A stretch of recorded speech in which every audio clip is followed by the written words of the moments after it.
So ayan, hello guys, magandang araw po. Kumusta po kayong lahat? So welcome po sa aking vlog, Papa Dom's Lot Vlog TV.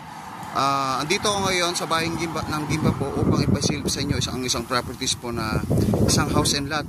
Ito po yung house and lot na pinapabenta po sa akin ng may-ari. Tapos ito po yung highway po.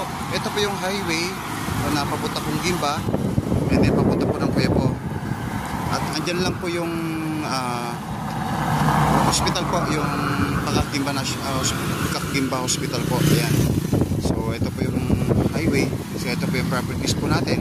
So ang frontage po ng properties natin ay mga nasa around 25 meters po. Ayan po. Ayan po, ito po yung bahay. May gate na po siya at meron po siyang pwesto dito ng gown. So ayan po, may mga kakabit na rin po na tindahan. Tapos ito po, ayan, may mga butika, ayan po yung hospital. So ayan po, papasukin ko po yung properties na house and lot upang makita nyo po sa loob. Ito pong bahay na ito ay pipintura pa lang po, ka-renovate lahat po, bago po lahat.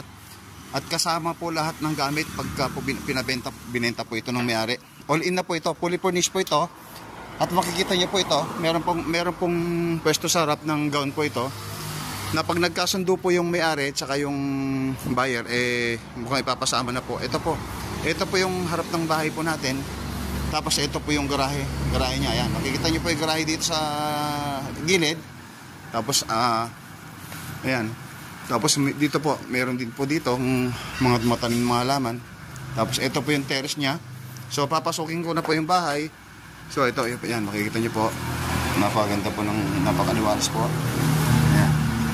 So ayan po, kasama na po lahat yan, mga gamit na yan. Tapos ito po. Ayan, ito po yung sa loob ng bahay po natin. Ayan, kasama po lahat yan, mga gamit na yan.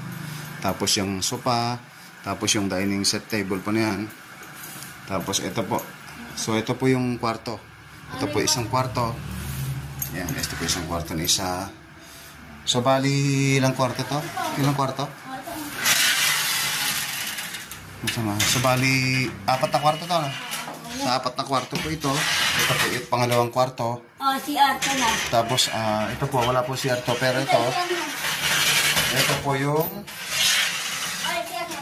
po yung CR. CR po dito. Parang ito po yung pinaka-master's bedroom. Kaya may CR po dito. Sarili po ng CR niya yung kwarto. Ito po. Tapos, ito po yung sa salas na. Ito po yung naman yung sa kitchen. Ayan. Ito po. Tapos ito yung mga cabinet po na yan. Kasama na po lahat yan. Ayan. So ito po yung kwarto.